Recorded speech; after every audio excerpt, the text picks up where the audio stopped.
या. Okay okay. व्यवसायाला की थोडंसं काळी स्टफ पाहिजे. बरोबर. प्रसंग कधी अप डाऊन येतात, कधी थोडंसं येतात, कधी हा येतात. त्याच्या वेळेला आपल्याला थोडं स्ट्रॉंगली उभं राहायला लागतं. अगदी असा बरोबर. एखादा प्रसंग जेव्हा तुम्हाला स्ट्रॉंगली उभं राहून निर्णय घ्यावे लागलेत? हो सर. कारण काय होतं ना, ज्यावेळेला आपण मोठ्या ऑर्डर घेतो कॅटरिंगच्या, त्यावेळेला सगळेच आपल्याला साथ देतीलच ऐनवेळेला. काही काही जण सोडून पण जातात, असंही होतं. तर एकदा काय झालं, माझी ऑर्डर होती, जवळजवळ 100-125 जणांची ऑर्डर होती. काय तर घडलं मग? त्यावेळेला काय झालेलं, सगळं कॅटरिंगचं जेवण आम्ही तिकडे नेलं, जेवण सर्व वगैरे केलं, त्या लोकांनी सगळं केलं. पण ऐन वेळेला भांडी घासायला जी बाई ठेवलेली होती ती काही आली नाही. मग ती सगळी भांडी आम्हाला, मी आणि माझे मिस्टरांनी दोघांनी मिळून ती सगळी आम्ही स्वच्छ केली आणि मग ती त्या भांडीवाल्याकडे नेऊन दिली अक्षरशः. म्हणजे असे पण प्रसंग येतात. म्हणजे तुम्ही काम करून कितीही दमलेला असाल तरी त्याच्या शेवटच्या ह्याच्यापर्यंत, क्षणापर्यंत तुम्हाला ते टफ Strong राहावंच उभं राहायला लागतं. हो, त्यावरून मला कळलं की मी 14 तासपर्यंत काम करू शकते वा एकटीच. असं. वा वा. त्यावरून तुम्हाला कळलं की तुम्ही 14 तास काम करू शकता आणि तुमचे मिस्टर तुम्हाला तेवढीच मदतही करू शकता. हो हो चला, शिट्ट्या पुरेशा झालेल्या आहेत. हो आता काय ह्याला थंड व्हायला ठेवायचंय का? हो. एका साईडला ठेवूया. ठीक आहे, जरा बाजूला ठेवतो. तोपर्यंत बाकीची कृती करूया. आपण एक पॅन घेऊया. पॅन मध्ये काय? पॅनमध्ये पहिल्यांदा आपण खोबरं घेऊया. बरं.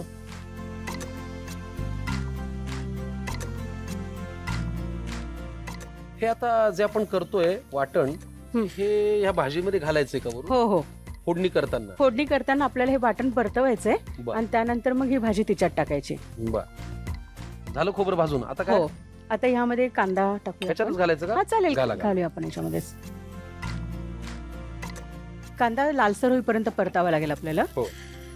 थोडस यामध्ये तेल घालाल का? Why not. किती लागणार आहे? बस बस. अजून काही घालायचंय? यामध्ये धणे आणि जिरं भाजायचे अजून. बर, मी तुम्हाला एक एक देतो. हा, जिरे घालूया. हो. 1 चमचा घाला. 2 चमचे धणे.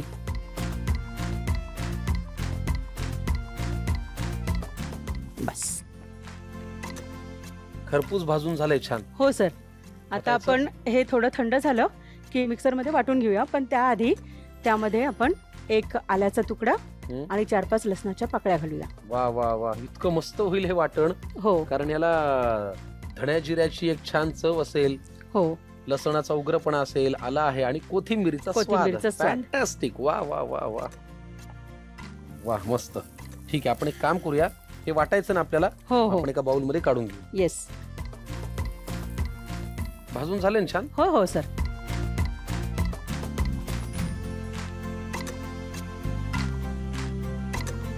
तुमच्या मदतीला कायम उभे असतात तुमचे मिस्टर. आमच्याकडे मात्र इकडे आहे छान आपले आचारी बुवा. अरे वा. त्यांना फक्त काय मान लागतो, त्यांना असं दोन्ही हातांनी विनवणी करून या म्हणावं लागतं, तेव्हा ते येतात. आचारी बुवा प्लीज या.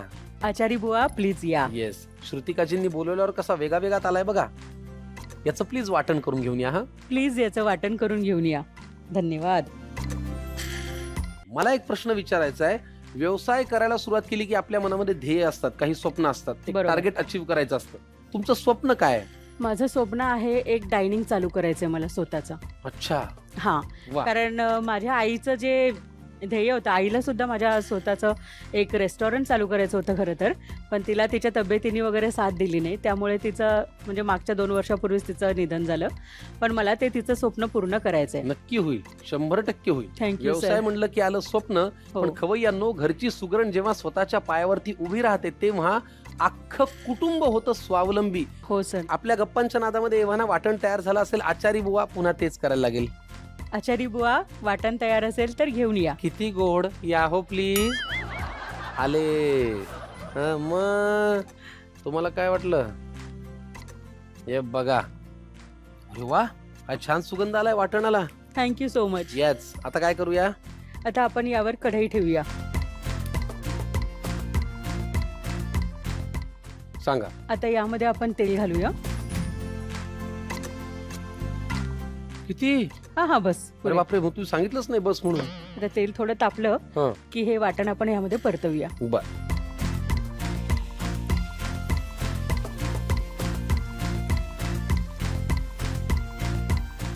आता याला आपण व्यवस्थित परतवून घेऊया. जास्त परतवण्याची गरज नाही, हम्म. कारण ऑलरेडी भाजलेला आहे. काय आता घालूया या वाटणात? यामध्ये आपल्याला हळद घालावी लागेल. बरं. मी देते. पुढे काय? लाल तिखट. लाल तिखट थोडंसंच घालायचं, कारण आपण हिरवी मिरची घातलेली आहे. आणि थोडासा गरम मसाला. आता याला तेल सुटेपर्यंत परतवायचं. तेल सुटायला लागलंय त्याला आता. हो आता चुका घालायचा. हो सर, आंबट चुका घालायचा. वा वा वा वा. चला मग आता मी कुकरचं झाकण काढतो. हो, आता आंबट चुक्याचं मिश्रण मी याच्यामध्ये घालतो, जे आपण कुकरला शिजवून घेतलं.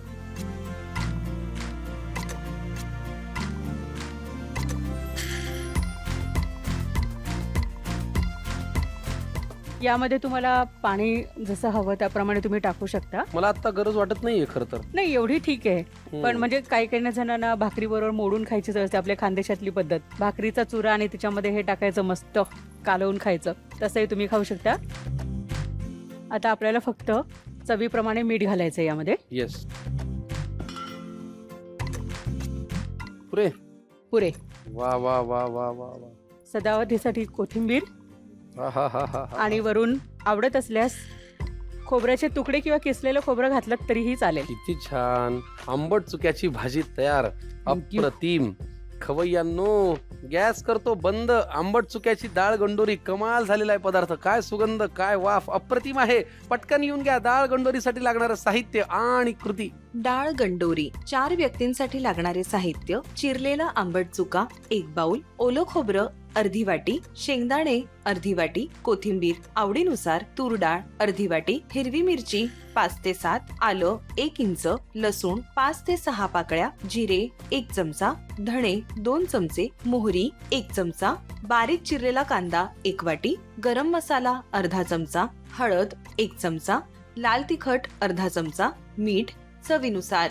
कृती: एका कुकरमध्ये 2 ग्लास पाणी घाला. त्यात तूर डाळ, शेंगदाणे, हिरवी मिरची, बारीक चिरलेला आंबट चुका आणि अर्धा चमचा हळद घालून 2 शिट्ट्या काढून वाफवून घ्या. एका बाजूला पॅन मध्ये खोबरं आणि त्यात बारीक चिरलेला कांदा घालून परतून घ्या आणि थोडं तेल घालून भाजून घ्या. त्यात जिरे, धणे, आलं, लसूण, कोथिंबीर घालून परतून घ्या. भाजलेल्या मिश्रणाचे वाटण करून घ्या. आता एका कढईत तेल घाला. त्यात तयार केलेलं वाटण घालून परतून घ्या. त्यात अर्धा चमचा हळद, लाल तिखट, गरम मसाला घालून तेल सुटेपर्यंत परतून घ्या. आता त्यात कुकरमध्ये वाफवून घेतलेलं मिश्रण घालून एकजीव करून घ्या. शेवटी मीठ, कोथिंबीर आणि आवडीनुसार खोबरं घालून परतून घ्या.